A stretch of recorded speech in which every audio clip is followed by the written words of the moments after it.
the world was at war.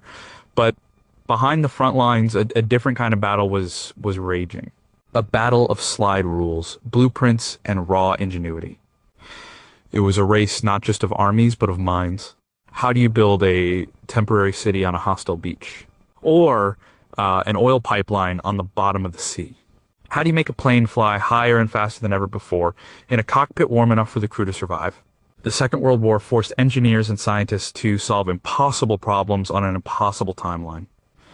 The pressure cooker of global conflict accelerated technology at a rate never seen before or since.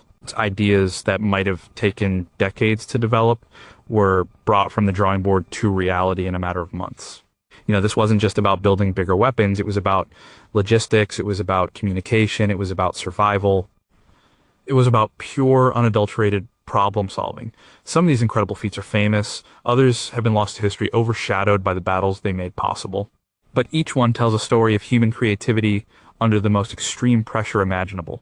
And number 20, how do you mass produce a miracle drug? Before 1941, a simple infection from a scratch could be a death sentence. Doctors had very few tools to fight bacteria inside the human body. And then came penicillin. Alexander Fleming discovered its bacteria-killing properties in 1928, but it was just a laboratory curiosity. Incredibly difficult to produce in large quantities. The mold, Penicillium notatum, only produced tiny amounts of the drug. Getting enough to treat one person was a major scientific challenge. The war changed everything. With soldiers dying from infected wounds, the need for an effective antibiotic was urgent. The United States government declared penicillin production a national priority. A massive research effort began, coordinated by the Office of Scientific Research and Development, led by Vannevar Bush. Dozens of university labs, government agencies, and pharmaceutical companies like Pfizer, Merck, and Squibb joined forces. The first problem was finding a better strain of mold. A worldwide search began. Researchers tested soil samples from all over the globe. The breakthrough came from a moldy cantaloupe found in a market in Peoria, Illinois in 1943. This new strain, Penicillium chrysogenum, produced 200 times more penicillin than Fleming's original sample. Scientists then used X-rays and ultraviolet light to mutate the mold, creating even more productive versions. The next challenge was growing it. The original method involved growing the mold on the surface of a liquid in thousands of individual flasks. It was slow and inefficient. Chemical engineer Margaret Hutchinson Rousseau from Pfizer was instrumental in solving this problem. She developed a deep tank fermentation process, something used in the chemical industry, but never for something as delicate as a living mold. Instead of small bottles, they used huge 10,000-gallon vats. They had to figure out how to keep the culture sterile, provide enough oxygen, and control the temperature perfectly. It was a massive industrial engineering accomplishment. By 1943, they were producing enough penicillin to treat a few hundred cases. By the time of the Normandy landings in June 1944, American companies were producing 100 billion units a month. Allied soldiers carried the new miracle drug with them. The impact was immediate. In the First World War, the death rate from bacterial pneumonia was 18%. In the Second World War, with penicillin, it fell to less than 1%. The effort showed how a coordinated push between government, academia, and private industry could solve a monumental problem. The story is detailed in books like The Mold in Dr. Florey's Coat by Eric Lax. It was a victory not of weapons, but of medicine and industrial engineering. But what don't we know? Were there other, even more potent strains of penicillium discovered during the global search that were classified and never released to the public? Did the deep tank fermentation process unlock other biological manufacturing secrets that remain corporate or government property? Was the cantaloupe from Peoria really a random discovery, or was it planted by a researcher who wanted to hide the true origin of the super strain? Number 19, can you build a boat out of plywood and glue? Winning a war isn't just about fighting. It's about getting troops and supplies to the fight. In the vast Pacific theater, and for the planned invasion of Europe, the challenge was amphibious landings. How do you get thousands of men from a large ship onto a hostile beach, quickly and safely? The traditional landing craft were slow, heavy, and had deep drafts, meaning they couldn't get close to the shore. And troops had to wade through deep water under fire. A boat builder from New Orleans named Andrew Jackson Higgins had an idea. Higgins built specialized shallow draft boats for loggers and trappers in the Louisiana bayous. These boats could operate in just inches of water and could run right up onto a riverbank. The military wasn't interested at first. They had their own designs, but Higgins was persistent. Like he knew his design was better. His boat, the Eureka boat, was made of plywood. It was light, cheap, and easy to build. Most importantly, its propeller was protected in a semi-tunnel in the hull, preventing it from getting damaged in shallow, debris-filled water. The design was good, but it had one major flaw. Troops still had to go over the sides to get out, exposing them to enemy fire. In 1941, a young naval officer showed Higgins a picture of a Japanese landing craft with a ramp at the front. A light bulb went on. Higgins and his engineers worked around the clock. In just a few days, they modified the Eureka boat, cutting off the bow and replacing it with a wide steel ramp that could be lowered. This was the birth of the LCVP, or Landing Craft Vehicle Personnel. It was often just called the Higgins boat. The boat could carry 36 men, or a jeep and 12 men, right onto the beach. The ramp dropped, and the men could run out relatively protected. It completely changed the calculus of amphibious invasions. Higgins Industries went from a small boatyard to a massive manufacturing operation. At its peak, it employed over 20,000 workers in New Orleans. They used assembly line techniques, much like the auto industry, to churn out boats at an astonishing rate. By the end of the war, they had built over 23,000 of them. General Dwight D. Eisenhower, the Supreme Allied Commander in Europe, later said, "Andrew Higgins is the man who won the war for us." The story of this incredible feat is documented in works like Andrew Jackson Higgins and the Boats That Won World War II by Jerry E. Strahan. But mysteries remain. Higgins was known for his unorthodox methods or their blueprints for even more advanced experimental landing craft that were drawn up but never built, now lost in some forgotten archive. How much of the final design was influenced by quiet, uncredited suggestions from naval architects who couldn't officially endorse a private civilian's project? Given the speed of development, were there structural flaws in the plywood construction that were known but deliberately overlooked because the boats were considered expendable? Number 18, how do you make rubber from oil? By 1942, the Allied war effort was facing a crisis, not a crisis of men or machines, but of rubber. Rubber was essential. It was needed for tires on every truck, jeep, and airplane. It was needed for hoses, gaskets, and wiring insulation. Nearly 90% of the world's natural rubber came from plantations in Southeast Asia. When Japanese forces captured those territories, the Allies were cut off from their primary supply. The United States had a stockpile, but it was estimated to last only a year. The war machine would literally grind to a halt without rubber. The government knew a substitute was needed. For years, scientists in the United States and Europe had been experimenting with synthetic rubber, but it was expensive and not as good as the real thing. Now, it was a matter of national survival. The War Production Board launched the U.S. Synthetic Rubber Program, a massive government-funded crash program. It was an engineering challenge on a scale similar to the Manhattan Project. The program brought together 4 major rubber and chemical companies: Firestone, Goodrich, Goodyear, and U.S. Rubber. They were fierce competitors, but they were forced to pool their patents and knowledge. The chosen formula was a type of styrene butadiene rubber called GRS Government Rubber Styrene. The problem was making it. The process required 2 main ingredients, butadiene and styrene. Both are derived from petroleum. Turning crude oil into these specific chemicals on an industrial scale had never been done before. It required building a whole new industry from scratch, almost overnight. Engineers had to design and construct 51 new factories. These were massive, complex chemical plants. The project cost over $700 million, a colossal sum at the time. The challenges were immense. They needed new types of reactors, new catalysts, and new purification methods. Everything had to be invented, tested, and scaled up in record time. One of the key figures was Waldo Semin, a chemist at B.F. Goodrich, who had invented vinyl and was a pioneer in polymer chemistry. His work was crucial in developing practical production methods. By 1944, the program was a staggering success. The new factories were producing over 800,000 tons of synthetic rubber a year, more than double the country's pre-war consumption of natural rubber. The achievement is detailed in books like The American Synthetic Rubber Research Program by Peter J.T. Morris. It kept the Allied armies moving and the Air Forces flying, but what secrets does this crash program still hold? Were there alternative, superior synthetic rubber formulas developed by smaller labs that were suppressed by the big four companies to protect their shared patents? Did the intense research into petroleum chemistry lead to accidental discoveries of other powerful compounds or fuels that were immediately classified? Given the health risks of working with these chemicals were poorly understood, how many workers' health records from these secret plants were quietly buried or destroyed? Number 17, what if you could see in the dark and through clouds?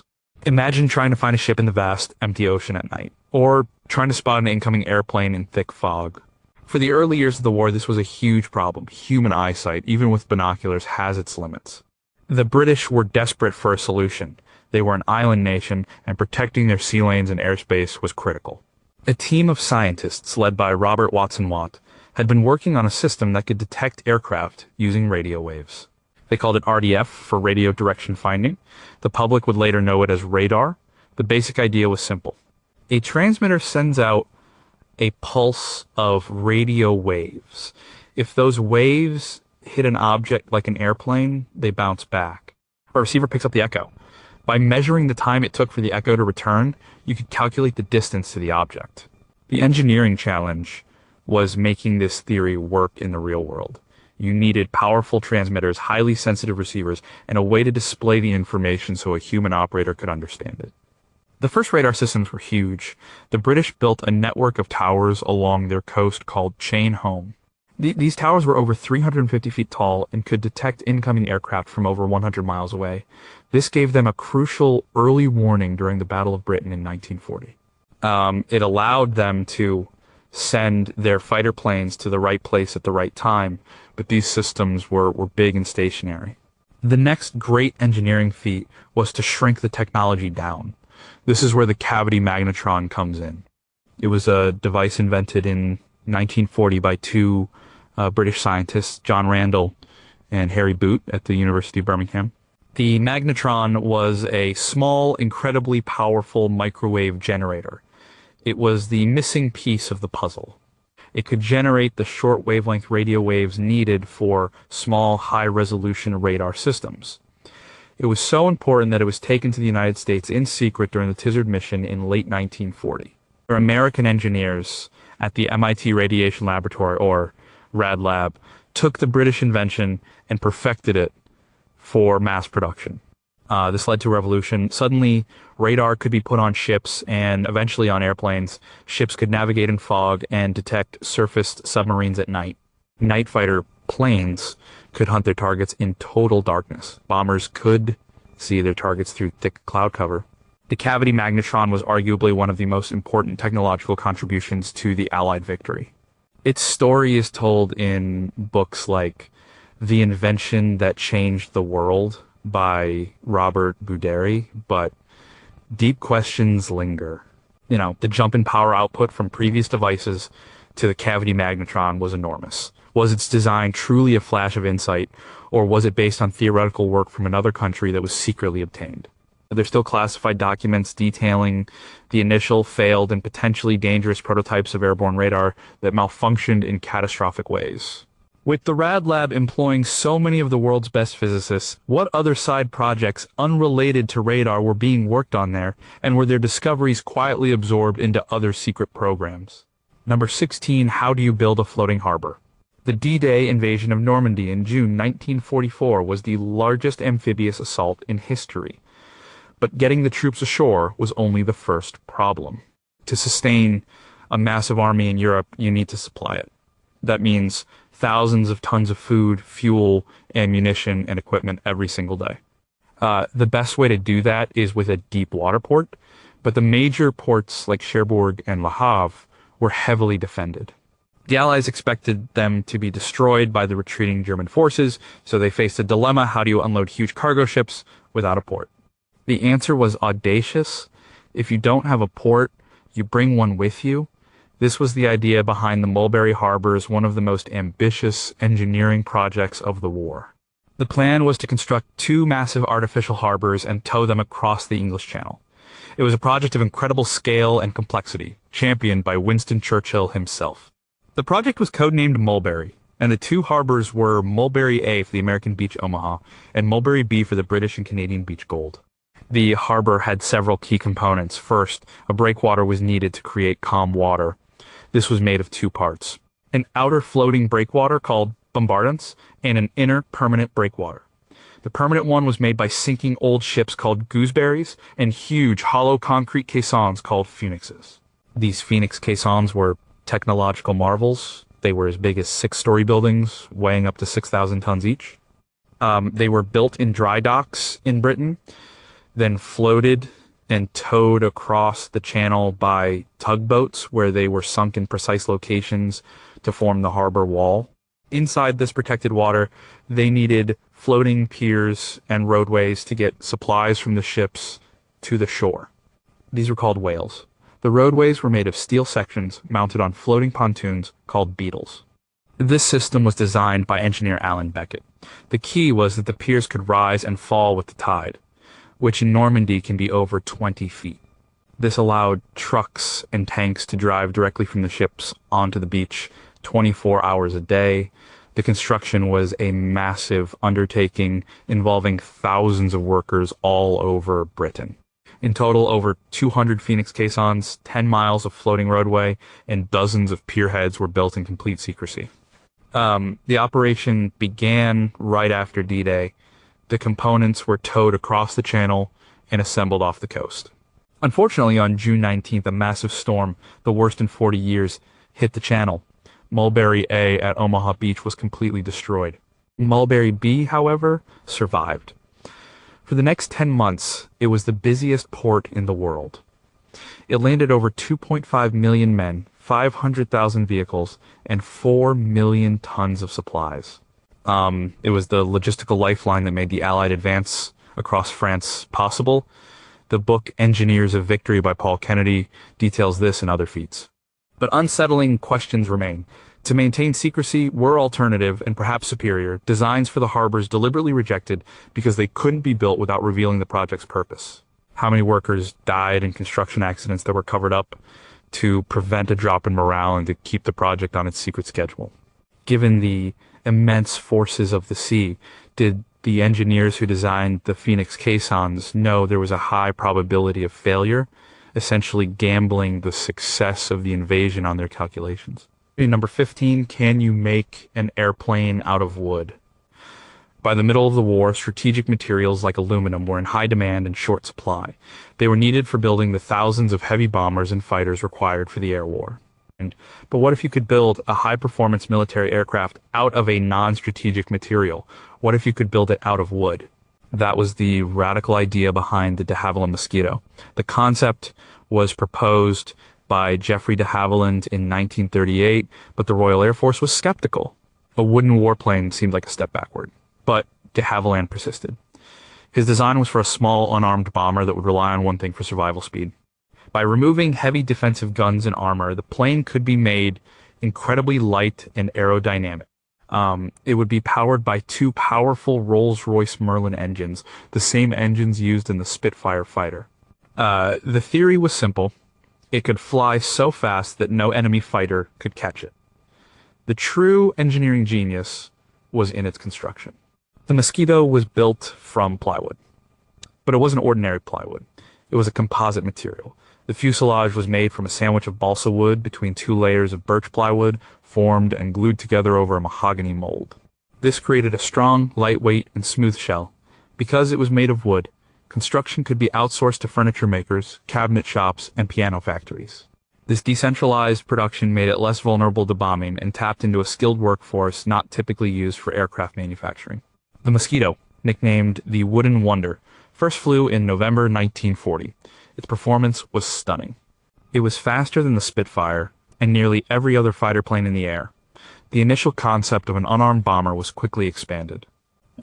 It was adapted into multiple roles: a day fighter, a night fighter, equipped with radar, a photo reconnaissance aircraft, and a precision light bomber. or its speed and long range made it perfect for high-risk missions.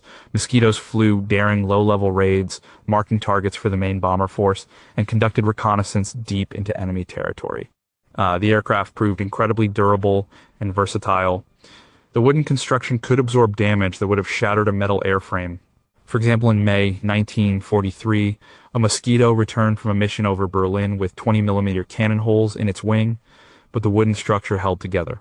The full story is captured in books like Mosquito, the original multi-role combat aircraft by Graham M. Simons.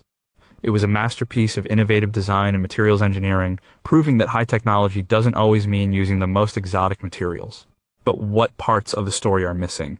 The glues used in the Mosquito's construction were a new technology. Were there catastrophic structural failures in early models due to glue degradation that were kept secret to protect the program's reputation? Did de Havilland's team experiment with even more radical wooden composites, perhaps reinforced with early plastics that were deemed too complex for wartime production? How much of the plane's aerodynamic perfection was the result of capturing and secretly analyzing data from advanced foreign aircraft designs before the war? Number 14, how do you make a fuse that thinks? One of the hardest problems in warfare is hitting a moving target. This is especially true for anti-aircraft gunnery. An airplane is fast, it's maneuvering, and it's far away. Even if your aim is perfect, you have to account for the travel time of the shell. You're not aiming at the plane, you're aiming at where the plane will be. Most anti-aircraft shells used a time fuse.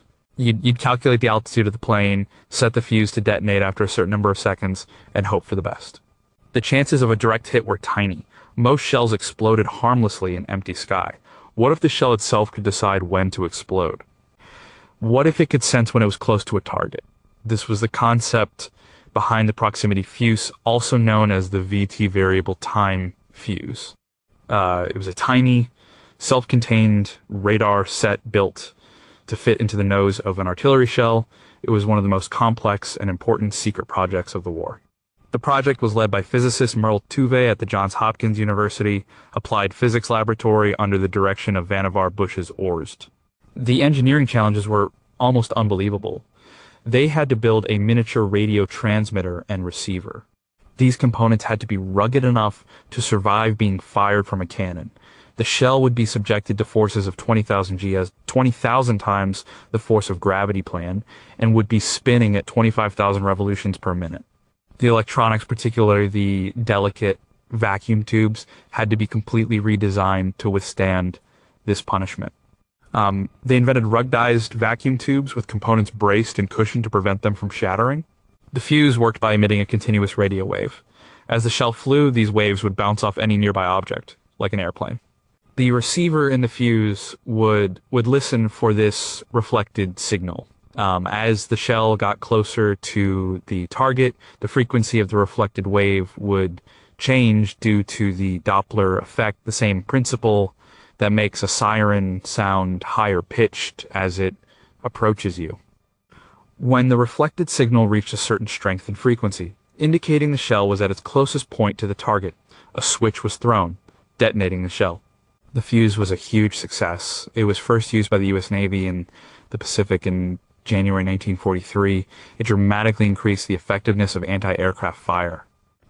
It was estimated to be 7 times more effective than time-fused shells against aircraft. Later in the war, it was used in artillery shells against ground troops in Europe, particularly during the Battle of the Bulge. The shells were set to explode about 50 feet above the ground, showering the area with shrapnel. This airburst effect was devastating. The project was kept so secret that even the people assembling the fuses didn't know what they were making. As described in The Deadly Fuse by Ralph Belknap Baldwin, its impact was profound, but what remains classified? The fuse required incredibly tiny and durable batteries. Were these based on a revolutionary battery chemistry that is still used in classified military hardware today? To prevent capture, the fuses had a self-destruct mechanism. How did this mechanism work, and was it so effective that no fully intact early model has ever been recovered and studied by historians? Were there experiments with other types of proximity fuses, perhaps using sound or infrared light, that were promising but too difficult to manufacture under wartime conditions? Number 13, can you put an airport on a ship? The aircraft carrier became the dominant naval weapon of the Second World War, but it was a technology that had to be invented and perfected under the pressure of combat. The engineering problem is immense. How do you safely launch and land high-performance, heavy aircraft on a short, moving, pitching deck in the middle of the ocean? Early carriers were small and had limited capabilities. The war drove a rapid evolution in their design. The American Essex class and the British Illustrious class carriers built during the war were masterpieces of naval engineering. Several key innovations made them so effective. One was the hydraulic catapult. As planes got heavier and faster, they could no longer take off from the short flight deck under their own power. The catapult used compressed steam or hydraulic fluid to launch a plane, accelerating it from 0 to flying speed in just a couple of hundred feet. Where landing was even harder, this required the invention of the arresting gear. Steel cables were stretched across the flight deck. A plane landing would have a tailhook extended from its rear fuselage. The pilot had to fly the plane precisely to catch one of the cables with the hook. The cable was connected to a hydraulic system below the deck that would absorb the energy and bring the 10-ton aircraft to a dead stop in about 150 feet. Designing a system that could handle these forces without ripping the plane apart or snapping the cable was a huge challenge. Another critical piece of engineering was the aircraft elevator. To be effective, a carrier had to store dozens of planes below the main flight deck in a hangar bay. Large, powerful elevators were needed to move planes quickly between the hangar and the flight deck. The Essex-class carriers introduced a revolutionary deck edge elevator. Previous elevators were in the middle of the flight deck. This created a huge hole, when in use, preventing other planes from taking off or landing. The deck edge elevator was on the side of the ship, like a giant outboard platform. This meant it didn't interfere with flight operations. The carrier itself was an incredibly complex machine. It was a floating city with its own power plant, water desalination systems, machine shops, and housing for over 2,000 crew members. It had to be heavily armored to survive bomb and torpedo hits. The design of the damage control systems networks of pumps, fire mains, and watertight compartments was a science in itself. The ability of carriers like the USS Franklin and USS Enterprise to survive horrific damage is a testament to the quality of their construction. The evolution of this technology is covered in books like The Carrier War by Clark G. Reynolds. But what engineering secrets of these ships have been lost? Were experimental landing systems, perhaps using magnets or nets, tested on certain carriers but proved too dangerous, with the records of these failed tests being destroyed? Did the complex hydraulic systems for the catapults and elevators have a known, unfixable flaw that led to accidents that were officially blamed on pilot error? With so much electrical equipment packed into a steel hull, were there secret designs for grounding and shielding to prevent catastrophic electrical fires, knowledge of which has not been passed down to modern shipbuilders? Number 12, how do you solve a problem that doesn't exist yet? During the war, military planning became incredibly complex. How do you schedule convoys across the Atlantic to minimize the risk from submarines? What is the optimal search pattern for an anti-submarine plane? How many supply trucks do you need to support a division? And what's the best way to route them? Before the war, these decisions were based on experience and intuition, but the scale of the conflict demanded a more scientific approach. This led to the birth of a new field of science operations research, or OR. It was the application of mathematical and statistical methods to military operations. It wasn't about building a new machine, it was about engineering a better process. The first OR group was formed in Britain in 1940 to help Fighter Command make the best use of its new radar systems. This group, known as Blackett's Circus after its leader, physicist Patrick Blackett, included scientists from many different fields. They analyzed data from air battles to answer critical questions. For example, they studied the effectiveness of bomber gunners. The gunners claimed they were shooting down lots of enemy fighters, but when the OR team analyzed the data, they found that very few bombers were actually being saved by their gunners. The heavy guns and ammunition were just weighing the planes down, making them easier targets. Their recommendation was to remove many of the guns, which made the bombers faster and more fuel efficient. This was a counterintuitive conclusion that could only be reached through rigorous analysis. Another famous example involved anti-submarine warfare. The British Coastal Command was using depth charges to attack surface German U-boats. The charges were set to explode at a depth of 100 feet based on the assumption that a U-boat would dive deep as soon as it was spotted. But the OR team analyzed the attack reports. They discovered that by the time the plane reached the U-boat, it had usually only dived to a shallow depth. The 100-foot setting was too deep. They recommended changing the setting to 25 feet. The effect was dramatic. The number of U-boats destroyed for each attack increased by a factor of 7. In the United States, OR teams were attached to various military commands. They worked on everything from optimizing bombing patterns to improving the efficiency of naval repair yards.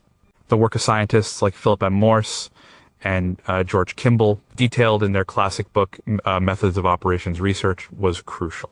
Operations research wasn't a physical invention, but it was a feat of intellectual engineering. It was about creating a system to make better decisions. The methods developed during the war are now used in almost every industry, from airline scheduling to financial modeling. But what were the most controversial findings of the OR teams? Did they discover that certain highly decorated military strategies were in fact statistically ineffective, and were these reports buried to avoid embarrassing high-ranking commanders? Were early forms of computer modeling used to simulate battles, and are the results of these simulations still classified? Did any OR team delve into psychological profiling, creating mathematical models to predict enemy commander behavior, and if so, how accurate were they? Number 11, how do you build a heavy bomber that flies like a fighter? In the air war over Europe, Allied heavy bombers like the B-17 and B-24 were taking heavy losses. They were designed to fly in tight formations and defend themselves with their own machine guns, but they were vulnerable to fast, cannon-armed German fighters. But what they needed was a long-range escort fighter. A fighter that could fly all the way to Berlin and back, protecting the bombers every step of the way. None of the existing fighters had that kind of range. The answer was the North American P-51 Mustang. But its development was a story of ingenious engineering and happy accidents. The project began in 1940 when the British Purchasing Commission asked North American Aviation to build P-40 Warhawk fighters for them. North American, led by designer Edgar Schmood, claimed they could design a better plane from scratch. The British agreed, but on one condition: they had to produce a prototype in just 120 days. It was an impossibly short deadline. The NAA team worked miracles. They designed and built the first Mustang, the NA-73X, in 102 days. The plane was a masterpiece of aerodynamic design. It had a new type of wing called a laminar flow wing, which created much less drag than conventional wings. This made the plane very fast and fuel efficient. However, the original Mustang was powered by an Allison engine. This engine performed well at low altitudes, but its power dropped off sharply above 15,000 feet. This limited the Mustang's usefulness as a high-altitude escort. The plane was good, but not great. The magic ingredient came from Britain. A Rolls-Royce test pilot flew an early Mustang and was impressed by its airframe. He suggested they try fitting it with the new Rolls-Royce Merlin engine, the same one that powered the Spitfire. This was the key. Engineers at Rolls-Royce and North American worked to adapt the powerful, supercharged engine to the Mustang's airframe. The result was the P-51B. It was a war winner. The Merlin-powered Mustang was incredibly fast, climbing to over 40,000 feet with ease. But it still didn't have the range to go all the way to Berlin. The final piece of the engineering puzzle was adding more fuel. The Mustang was designed with huge internal fuel capacity. Engineers then designed external drop tanks that could be carried under the wings and jettisoned when empty. With 2 drop tanks, the Mustang could fly for over 2,000 miles. It could now escort the bombers to any target in Germany. The introduction of the P-51 in large numbers in early 1944 changed the air war. The story is told in books like Mustang, The Story of the P-51 Fighter by Robert W. Gruenhagen. But what design secrets are still not widely known? The laminar flow wing was a major breakthrough. Was its design based on captured German aerodynamic research data that the US government has never acknowledged? To meet the 120-day deadline, were certain structural safety tests skipped? And did this lead to unexplained crashes of early models? Were there experimental versions of the Mustang tested with even more powerful or exotic engines that proved too unstable to fly, with the project files being quietly sealed? Number 10, how do you hide an oil pipeline on the seabed? Fuel is the lifeblood of a modern army. After the D-Day landings, the Allied armies advancing across France needed a colossal amount of gasoline, oil, and diesel. At its peak, the Allied Expeditionary Force was using over 700,000 gallons of fuel per day. Supplying this by sea in vulnerable tanker ships was slow and dangerous. They needed a more direct and secure method. The solution was one of the most secret and audacious engineering projects of the war, Operation Pluto, which stood for pipelines under the ocean. The plan was to lay a series of underwater pipelines across the English Channel to pump fuel directly from Britain to France. The idea was proposed by Arthur Hartley, chief engineer of the Anglo-Iranian Oil Company. But how do you make a pipeline that can be laid across the seabed from a moving ship and can withstand the immense pressure of the deep water and the strain of ocean currents? Two different types of pipeline were developed. The first was a flexible pipe, similar to a submarine telegraph cable, but hollow. It was called Hyas, from Hartley Anglo-Iranian Siemens. It was made of a lead core, reinforced with layers of steel tape and armored with galvanized steel wire. It was only 3 inches in diameter, but could withstand enormous pressure. The challenge was manufacturing it. The machinery used for making telegraph cables had to be heavily modified. A huge factory was built at Tilbury Docks in London to produce the pipe. The second type was a more rigid, but still flexible steel pipe called Hamel, named after the engineers who designed it, H.A. Hammock and B.J. Ellis. It was also 3 inches in diameter, but made of mild steel. It was much cheaper and faster to produce than the Heiss cable. The genius of the Hamel pipe was the method for laying it. It was so rigid that it couldn't be coiled in the hold of a ship. So they built giant floating drums, like huge spools of thread, called conundrums. These drums were 40 feet in diameter and 60 feet long. The pipeline was welded into a continuous length and wound onto the conundrum. The entire structure was then towed across the channel like a giant barge, unreeling the pipe as it went. By the end of the war, 17 pipelines had been laid between England and France. They stretched for a total of over 500 miles. The Pluto system delivered an average of 1 million gallons of fuel per day. It was a critical component of the Allied logistical chain, fueling the final push into Germany. The project, detailed in the post-war government report, Operation Pluto, was a triumph of mechanical and civil engineering, all accomplished in complete secrecy. But what details of Pluto remain hidden? Were there catastrophic failures during the pipelaying process, with entire pipelines and their laying ships lost at sea that were never reported? Did the intense pressure on the seabed cause the lead from the Heiss pipe to leach into the environment in ways that were understood by the engineers but deemed an acceptable risk? Were there ever plans for more ambitious pipelines, perhaps across the Mediterranean? And do those secret blueprints still exist? Number 9, can you put a battleship gun in a soldier's hands? In ground combat, one of the biggest threats was the tank. A heavily armored tank could roll through machine gun fire and infantry positions. Soldiers needed a weapon that was light enough for one man to carry, but powerful enough to knock out a tank. The existing anti-tank rifles were heavy and couldn't penetrate the armor of newer tanks. The solution came from the U.S. Army Ordnance Department. In 1940, an Army officer named Leslie Skinner was experimenting with a rocket-propelled grenade. The explosive charge was a shaped charge, a new type of warhead that used the Monroe effect. Instead of just exploding outwards, the explosive was shaped around a conical liner. This focused the blast energy into a narrow, high-velocity jet of molten metal that could punch through thick steel armor. The warhead was effective, but they didn't have a good way to deliver it. The breakthrough came by accident. While testing the warhead, the team happened to have a new, experimental rocket launcher nearby. It was basically a simple steel tube, open at both ends, designed to fire a small smoke rocket.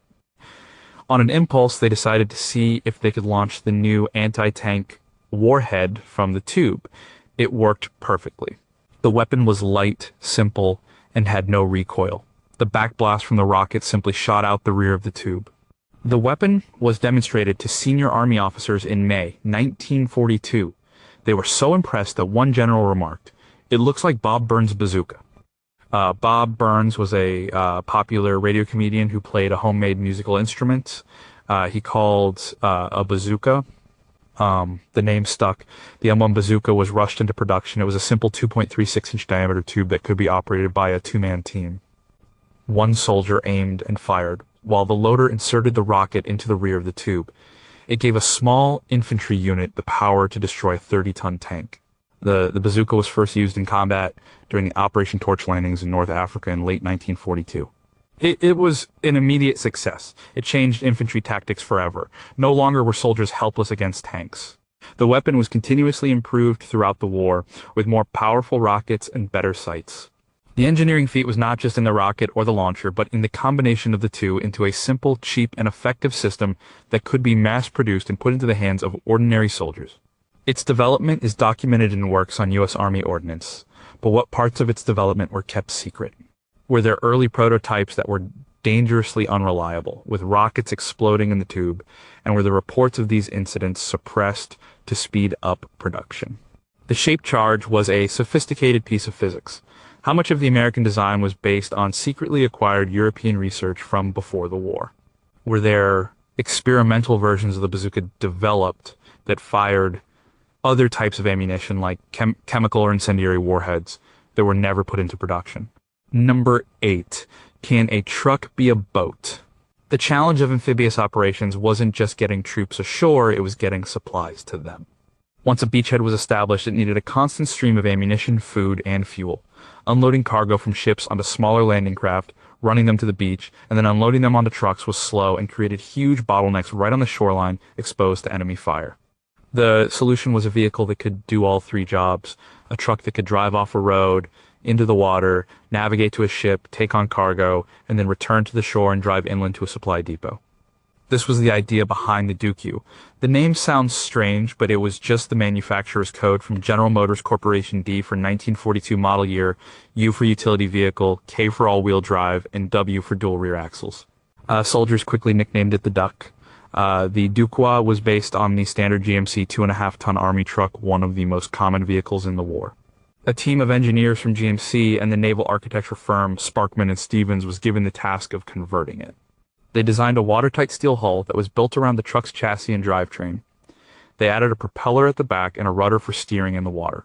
On land, it drove like a regular truck. In the water, the driver could engage the propeller with the flip of a lever. One of the most ingenious engineering features was the central tire inflation system.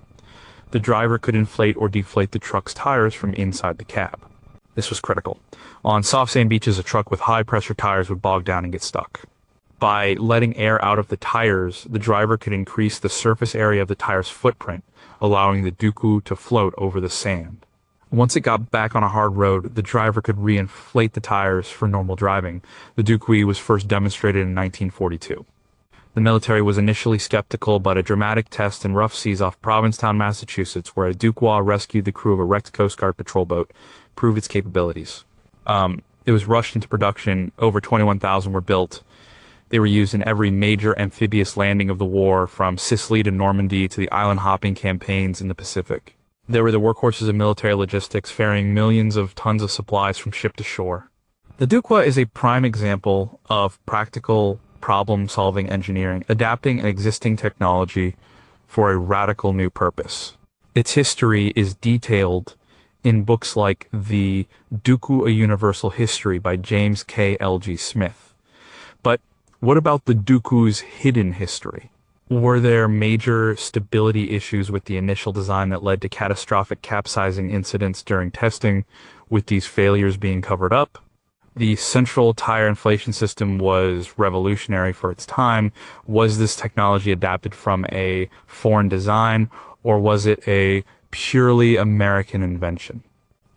Were there plans for larger, more heavily armored versions of the Dukwa that were deemed too expensive or complex to build during the war. Number 7, how do you build a computer to break a code? By 1943, the British codebreakers at Bletchley Park were having great success reading many of the German military's encrypted messages, which were sent using the Enigma machine. But they faced a new, much harder challenge. This was the Lorenz cipher, used by the German High Command for their most secret communications. The Lorenz machine was far more complex than Enigma. It used 12 wheels, compared to Enigma's 3 or 4. The number of possible combinations was astronomical. Cracking it by hand was impossible. The codebreakers, led by mathematician Max Newman, realized they needed a machine to help. The first step was a machine called Heth Robinson, which used optical readers to compare the encrypted message tape with tapes of possible Lorenz wheel patterns. It was clever, but it was slow and unreliable. The paper tapes would stretch and break. They needed something better. The task of designing this new machine fell to a brilliant post office engineer named Tommy Flowers. Flowers had experience with electronic telephone exchanges, which used thousands of vacuum tubes. He believed he could build a machine that was fully electronic, getting rid of the unreliable paper tapes. His idea was met with skepticism. Most people thought a machine with that many vacuum tubes, he proposed using 1,500 of them, would be constantly breaking down. At the time, vacuum tubes were notoriously unreliable, but Flowers was confident he could make it work. He and his team at the Post Office Research Station in London designed and built the machine in just 11 months. It was called Colossus. It was the world's first large-scale programmable electronic digital computer. A Colossus was enormous, filling a large room. It had 1,500 vacuum tubes. The later Mark II version had 2,400. It read the encrypted message from a paper tape at a rate of 5,000 characters per second. The machine would then perform a series of logical operations to simulate the Lorenz machine and test different settings. The first Colossus was installed at Bletchley Park in January 1944. It was an immediate success. It could do the work of Heth Robinson in a fraction of the time. Eventually, 10 Colossus machines were built. They were crucial in deciphering the high-level messages of the German command in the lead up to D-Day and for the rest of the war. Because the project was so secret, Colossus and the engineers who built it received no public recognition. After the war, Churchill ordered that the machines be destroyed and all plans and diagrams burned to protect Britain's code-breaking secrets. For decades, the existence of the first electronic computers was a complete secret. The story was only declassified in the 1970s and is told in books like Colossus: The Secrets of Bletchley Park's Code-Breaking Computers by Jack Copeland. But how much of the story is still secret? Were there other, even more advanced computing machines built at Bletchley Park whose existence has never been revealed? Did Tommy Flowers' design for Colossus contain theoretical concepts about computing architecture that were so advanced they were only reinvented by public researchers decades later?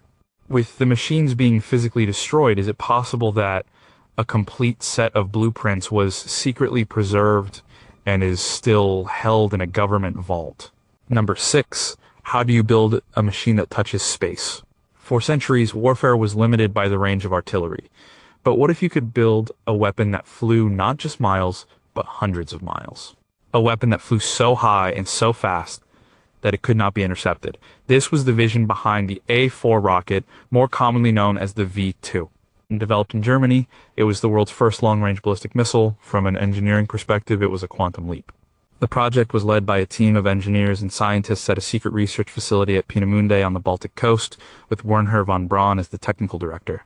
The A4 was a huge technical challenge. It stood over 46 feet tall and weighed nearly 13 tons.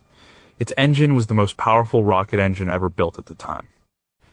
It used a mixture of liquid oxygen and alcohol as fuel. The turbopumps that fed the fuel into the combustion chamber were a major innovation, allowing the engine to generate over 56,000 pounds of thrust.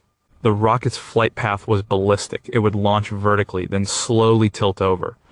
The engine would burn for about 65 seconds, accelerating the rocket to a speed of over 3,500 miles per hour, 5 times the speed of sound.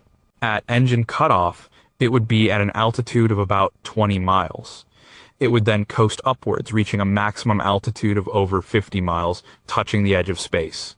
From there, it would fall back to Earth, hitting its target hundreds of miles away just 5 minutes after launch. One of the most groundbreaking parts of the A4 was its guidance system. A ballistic missile is only powered for the first minute of its flight. After that, it's just coasting. So, its final accuracy depends entirely on its speed and direction at the exact moment the engine cuts off.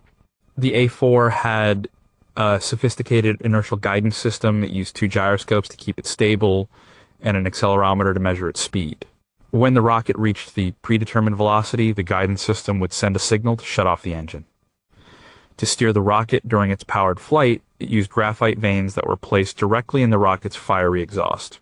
The A4 was the first man-made object to cross the Kármán line, the accepted boundary of outer space. It was the direct ancestor of every space rocket that followed, from the Soviet R-7 that launched Sputnik to the American Saturn V that carried men to the moon. Many of the German rocket engineers, including von Braun, went to work for the United States after the war, forming the core of the NASA space program. The technical details are explored in books like V2, The Birth of the Space Age by Michael J. Neufeld.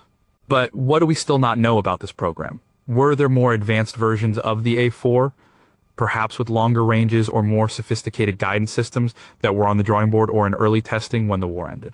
The guidance system was remarkably advanced for its time. Did it incorporate theoretical physics or electronic components that were not fully understood even by the Allied scientists who studied them after the war? Were there unrecorded test flights that failed in spectacular and mysterious ways, perhaps exploding at altitudes that revealed previously unknown atmospheric phenomena? Number 5. How do you build a plane with no tail? For decades, airplane design followed a standard formula: fuselage, wings, and a tail for stability and control. But a group of German aircraft designers, the Horten brothers, Reymar and Walter, had a different idea. They believed that the tail was unnecessary. It added weight and drag. They envisioned a flying wing, an aircraft that was just one clean, elegant wing. The Horten brothers had been experimenting with flying wing gliders since the 1930s. During the war, they were given the resources to build a high-performance, jet-powered version. The result was the Horten Ho 229. It was one of the most futuristic and radical aircraft of the war. It looked like something out of a science fiction movie. It was a smooth, bat-like shape with no fuselage or tail. The pilot sat in a cockpit at the front center of the wing. The engines were buried inside the wing root. The engineering of the Ho 229 was incredibly advanced. A flying wing is inherently unstable. The Hortens had to solve complex aerodynamic problems to make it controllable. They used a bell-shaped lift distribution across the wing to ensure stability. Control was achieved using elevons, a combination of elevators and ailerons on the outer part of the wings for pitch and roll, and spoilers for yaw control. The airframe was constructed of a steel tube frame with the wing surfaces made of plywood. The designers planned to add charcoal dust to the glue between the plywood layers. They believed this, combined with the plane's smooth shape, would help it absorb radar waves, making it an early form of stealth aircraft. It was to be powered by two Junkers, Jumo 4 jet engines, the same engines used in the Me-262 fighter. Calculations showed that the Ho 229 would be incredibly fast, with a top speed of over 600 miles per hour, and could fly at altitudes of over 50,000 feet. A prototype glider version flew successfully in 1944.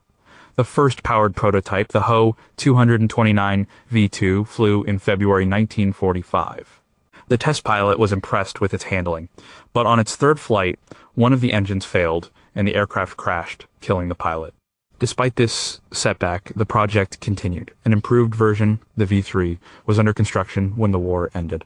American troops captured the factory and the nearly completed V3 prototype. It was shipped to the United States for study and is now in the collection of the Smithsonian National Air and Space Museum. The story of this remarkable aircraft is detailed in books like The Horten Brothers and Their All-Wing Aircraft by David Myra. But many questions surround this advanced design. How much did the Hortens really know about stealth technology? Was their use of charcoal and specific wing shapes a lucky guess? Or was it based on advanced theoretical research into radar absorption that has since been lost? Were there other, even more radical flying wing designs developed by the Hortons, perhaps for supersonic flight, that were destroyed before they could be captured? Given its inherent instability, did the design rely on a secret rudimentary form of mechanical fly-by-wire control system that was not recognized by Allied engineers? Number 4, can you make a ship in 11 days? In the early years of the war, Allied merchant ships were being sunk by German U-boats in the Atlantic faster than they could be replaced. It was a battle of attrition. Britain, an island nation, depended on these ships for its survival. The United States, preparing to enter the war, knew it needed to build a bridge of ships to transport men and material to Europe. The problem was that traditional shipbuilding was slow and complex. A single cargo ship could take 6 months or more to build. The solution was the Liberty ship. It was not a great ship. It was slow, with a top speed of only 11 knots. It was basic, with no comforts for the crew. It was a product of a British design adapted for mass production in the United States. The engineering genius was not in the ship's design, but in the way it was built. The program was overseen by industrialist Henry J. Kaiser, who had never built a ship before. He brought the principles of mass production to the shipyard. Instead of building a ship from the keel up in a single slipway, the Liberty ships were built in sections. Huge prefabricated modules, a bow section here, a deck house there, were built simultaneously all over the shipyard. These massive pieces were then brought to the slipway by giant cranes and welded together. This was a radical departure from traditional shipbuilding, which used rivets. Welding was much faster and used less steel. Kaiser's shipyards, like the one in Richmond, California, were vast industrial complexes. They operated 24 hours a day, 7 days a week. They employed hundreds of thousands of workers, including many women who were entering the industrial workforce for the first time. The process was relentlessly optimized. The time it took to build a ship dropped dramatically. The first Liberty ship, the SS Patrick Henry, took 244 days to build. By 1943, the average was just 42 days. The most famous example was the SS Robert E. Peary. As a publicity stunt, the Richmond shipyard built this ship from start to finish in an incredible 4 days, 15 hours, and 29 minutes. It was launched and ready for sea. In total, 18 American shipyards built 2,710 Liberty ships during the war. They formed the backbone of the Allied supply chain. They were built to be expendable with a planned lifespan of only 5 years. But they did their job. They were a triumph of production engineering. The story is captured in books like A Cross of Iron, the Pope, The War, and the Rise of the American Superpower by John R. M. Wilson, which discusses the industrial effort. But what were the hidden costs of this speed? The ships were known to have a problem with brittle fractures, with some ships literally breaking in half in cold seas. Was the full extent of this structural flaw known to the program leaders, who decided that the risk was acceptable compared to the risk of losing the war? How many of the production shortcuts and material substitutions used to speed up construction were never officially documented? Were there experimental Liberty ship designs that used concrete or other alternative materials that were built and tested in secret? Number 3, what if a plane had no propeller? Since the Wright brothers, every airplane had been pulled or pushed through the air by a propeller, but by the late 1930s, propeller-driven aircraft were approaching their limits. The problem was that the tips of the propeller blades would start to approach the speed of sound, which created huge drag and inefficiency. To go faster, a completely new type of engine was needed. The answer was the jet engine.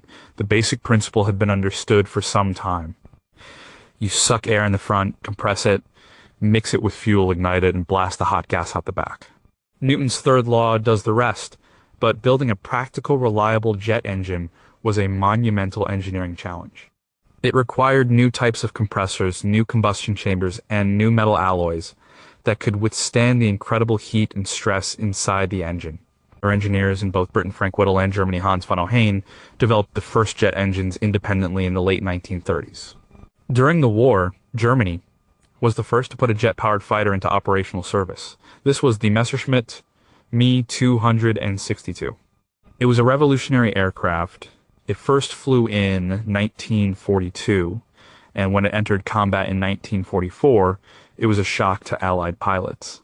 It was over 100 miles per hour faster than any propeller-driven fighter. It could fly right through a formation of bombers, untouchable.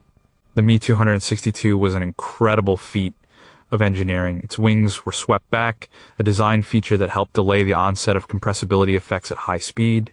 It was powered by two Junkers Jumo 4 axial flow jet engines.